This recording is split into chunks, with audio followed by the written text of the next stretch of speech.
ఎవరండి మీరు? నా నా కూతురు. ఏమండి, నా మాటలు మీకు వినిపిస్తున్నాయా? నా కూతురు. ఇతనికి కూతురుందనుకుంటా. తను గుర్తుకొచ్చినట్టుంది. నా మాటలు మీకు వినిపిస్తున్నాయా? నా కూతురు. నా కూతురు.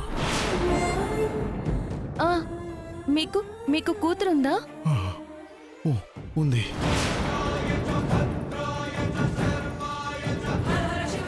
ఎవరెవరున్నారు మీకు?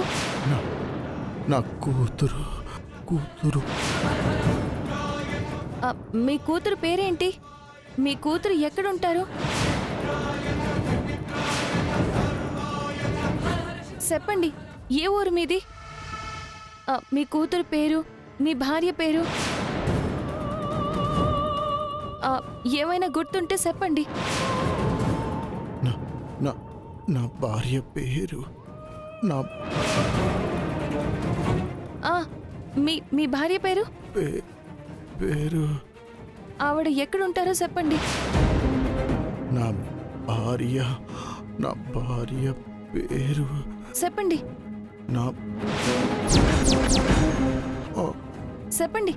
చెప్పండి. ఎక్స్క్యూజ్ మీ, మీరు అతన్ని డిస్టర్బ్ చేయకూడదు. డాక్టర్ గారు, అతనేదో చెప్పడానికి ట్రై చేస్తున్నాడు.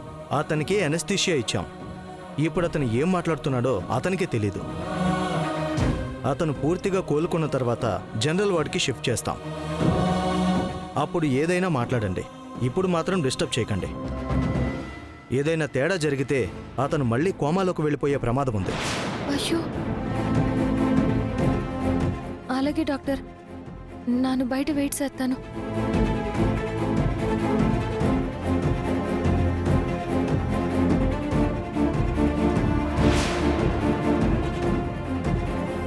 అమ్మయ్యా,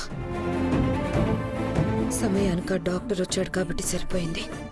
లేదంటే లక్ష్మికి నా పేరు చెప్పేసేవాడు. నేను అతని భార్యనన్న విషయం లక్ష్మికి తెలిసిపోయేది.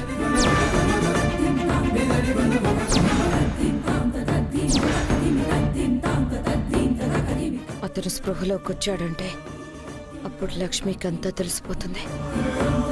అలా జరగడానికి వీల్లేదు.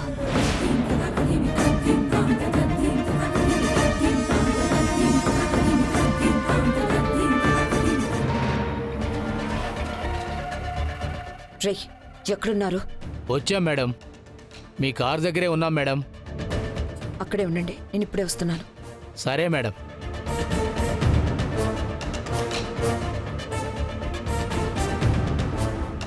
నమస్తే మేడం. మనకు కావలసిన అతను లోపలే ఉన్నాడు. అయితే పదండి మేడం, ఇప్పుడే ఎత్తుకెళ్ళిపోదాం. తొందరపడకండి. ఇప్పుడే అతనికి ట్రీట్మెంట్ జరిగింది. అంతేకాకుండా అతన్ని కాపాడిన అమ్మాయి కూడా లోపలే ఉంది. అమ్మో, ఆ రాక్షసి ఇక్కడ ఉంటే అతన్ని తప్పించడం చాలా కష్టం మేడం. కష్టమేంట్రా? అవును మేడం. దాన్ని ఎలా ఇక్కడి నుంచి పంపించాలో నాకు బాగా తెలుసు.